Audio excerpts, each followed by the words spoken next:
kayo? Bago po ang lahat, first things first.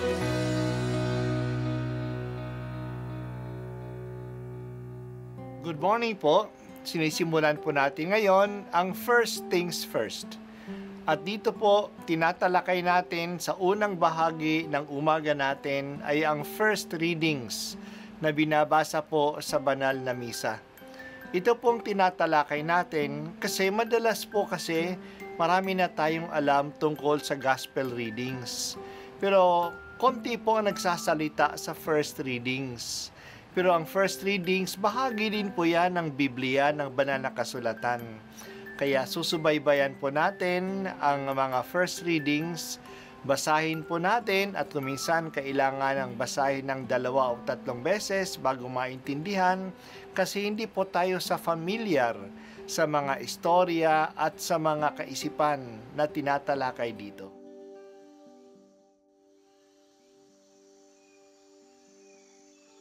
Ang pagbasa mula sa ikalawang aklat ng mga hari. Noong mga araw na iyon, sa Syria ay may isang pinuno ng hukbo na labis na kinalulugdan ng hari pagkat matapang siya, makapangyarihan at pinapatnubayan ng Panginoon, kaya laging matagumpay ang Syria. Ngunit siya ay ketongin. Siya ay sinaaman. Minsan, ang mga taga-Syria ay nakabihag ng isang babaeng Israelita. Ginawa nila itong katulong ng asawa ni Naaman. Sinabi nito sa kaniyang Panginoon, "Kung ang asawa ninyo ay lalapit sa propeta sa Samaria, tiyak na gagaling siya." Ang sinabi ng Israelita ay sinabi ng babae kay Naaman. Nagpunta naman ito sa hari at ibinalita ang sinabi ng utusan ng kaniyang asawa. Sinabi naman ng hari, "Pumunta ka at padadalihin kita ng sulat sa hari ng Israel." At lumakad nga si Naaman. May dala siyang 30,000 putol na pilak, 6,000 pirasong ginto, at 10 magagarang kasuotan. Dala rin niya ang sulat para sa hari ng Israel. Anong sulat? "Mahal na Haring Joram, ang may dala nito ay si Naaman na aking lingkod. Ipinakikiusap kong pagalingin mo ang kanyang ketong." Nang mabasa ito ng hari ng Israel, ginahak niya ang kanyang kasuotan at sinabi, "Ako ba'y Diyos na maaaring pumatay at bumuhay? Bakit sa akin niya pinapunta ang taong ito para pagalingin sa kanyang sakit? Baka naman humahanap lang siya ng dahilan para magdigmaan kami." Nang mabalitaan ni Eliseo ang ginawa ng hari, ipinasabi niya, "Bakit ninyo gagahakin ang inyong kasuotan? Sa akin ninyo siya papuntahin para malaman nilang may isang propeta rito sa Israel." Ipinasabi nga ni Haring Joram kay Naaman na ang hanapin nito'y si Eliseo. Kaya sumakay ito sa kanyang karwahe at nagpunta kay Eliseo kasama ang marami niyang kawal na kabayuhan. Ipinasabi sa kanya ni Eliseo, "Pumunta ka sa ilog Jordan, lumubog ka ng 7 beses at mananauli sa dati ang iyong katawan. Gagaling ang iyong ketong." Nang marinig ang sinabi ni Eliseo, nagalit si Naaman at padabog na umalis. Sinabi niya, "Akala ko pa may sasalubungin niya ako. Tatayo siya ng matuwid, tatawagan ng Diyos niyang Panginoon sa ilog Jordan, at itatapat sa akin ang kanyang mga kamay upang ako'y gumaling. Bakit doon pa niya ako pasisisirin? Bakit hindi sa alinman sa ilog ng Damasco tulad ng Abana at ng Farfar? Hindi ba't mas malinis iyon kaysa alinman tubig sa Israel? Siguro na may madali akong gagaling kung doon ako maliligo." At galit na galit siyang umalis. Lumapit sa kanya ang kanyang mga katulong at sinabi, "Panginoon, hindi ba't gagawin ninyo kahit mahirap pa riyan ang ipagawa sa inyo ng propeta? Gaano pa iyang pinaghuhugas lang kayo para luminis?" Kaya nang mapag-isip-isip ito ni Naaman, lumusong siya ng ilog Jordan at lumubog ng 7 ulit. At tulad ng sinabi ni Eliseo, na nauli sa dati ang kanyang katawan at kuminis ang kanyang balat tulad ng balat ng sanggol. Si Naaman at ang kanyang mga kasama ay nagbalik kay Eliseo. Sinabi niya, "Ngayon napatunayan kong walang ibang Diyos sa ibabaw ng lupa, kundi ang Diyos ng Israel." Ang salita ng Diyos. Salamat sa Diyos. Alam ni Jesus ang Bible. Alam niya ang mga kwento ng mga propeta. na pagdikit ni Jesus ang kwento ng mga milagro ng dalawang propeta, ni Elias at ni Eliseo. Ang magkapareho ang dalawang kwento ay ang mga dayuhan ng nakinabang sa mga himala ng mga propeta. Ang unang pagbasa natin ay tungkol sa milagro na nangyari kay Naaman, isang general na taga-Syria.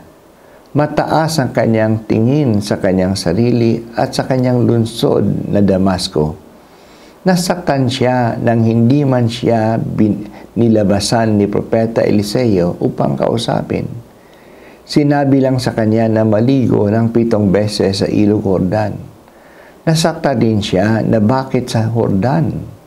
Mas maganda at siguro mas malinis pa ang 2 ilog ng kanyang bayan sa Syria, ang ilog Abana at Parpar. Sa ganitong attitude ng kayabangan, walang mangyayari sa kanya. Hindi naman talaga ang tubig ng ilog ang nagpapagaling, kundi ang pagsunod sa propeta. Mabuti na lang at napakiusapan siya ng kanyang mga tauhan. Nandito na rin tayo, anila. Wala namang masama na pagbigyan ang sinabi ng propeta. Noong natuto siyang magpakumbaba at lumublob sa ilog Jordan, naranasan niya ang himala. Nawala ang kanyang etong. Naging malinis ang kanyang balat, kasing linis ng balat ng isang sanggol. Dito niya natanto na wala ng ibang Diyos sa mundo kaysa Diyos ng Israel. Ang kanyang salita at kalooban ang nagpapagaling. Ang Diyos ay kumikilos para sa lahat. Hindi lang siya Diyos ng isang lahi o ng isang bansa. Diyos siya ng lahat, pero kailangan ng kapagpakumbaba upang matanggap ang pagkilos ng Diyos. Ang pagpapakumbaba ay nangangahulugan ng pagsunod sa salita ng kanyang mga pinapadala. Ang propeta sa Biblia ay mga taong pinadala ng Diyos at nagsasalita sa kanyang ngalan. Hanggang ngayon, ang Diyos ay nagpapadala ng mga tao na nagsasalita sa kanyang ngalan. Hindi naman diretso na nagsasalita ang Diyos sa atin. Kung magamit siya ng mga instrumento, ang pinapadala ng Diyos ay mga tao din tulad natin. At tulad natin, sila rin ay may pagkukulang. Totoong si Eliseo ay may pagkukulang na hindi niya lumabas at hindi niya kinausap ang general Naaman. Wala, kulang din siya sa respect. Pero may sinasabi siya, ang pagsunod lamang sa kanyang salita. Sa pagsunod lamang sa kanyang salita, nangyari ang milagro. Sana tayo ay may kapakumbabaan din na makinig at sumunod sa mga tao na pinapadala ng Diyos sa atin. Ito ay ang mga ministro ng simbahan, ang Santo Papa, ang mga obispo, mga pare at mga lay leaders natin. Makinig tayo sa kanila.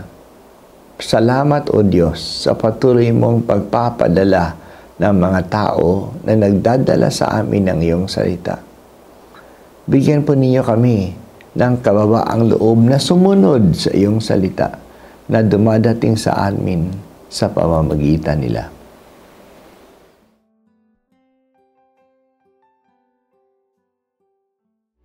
At ako po ay si Bishop Broderick Pabilio dito sa First Things First.